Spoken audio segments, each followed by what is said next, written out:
მინდა რომ თქვენი ყურადღება მივიპყრო ბრიტანეთზე როგორც იმ იმპერიაზე, რომელიც საუკუნეების მანძილზე ცდილობდა ყოფილიყო მთავარი არქიტექტორი მსოფლიო პოლიტიკის წესრიგისა.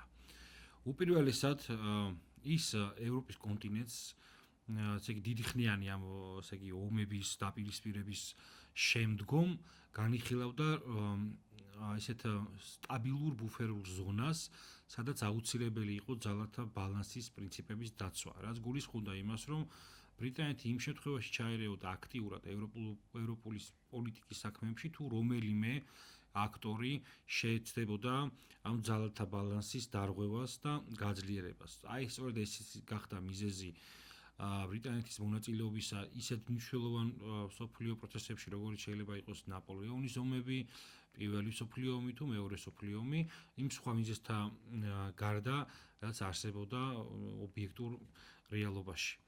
შესაბამისად, ბრიტანეთისთვის მნიშვნელოვანია შენარჩუნდეს ევროპის კონტინენტზე რაღაცა ტიპის წესრიგი, რომელზედაც მას ექნება ზეგავლენის ინსტრუმენტები.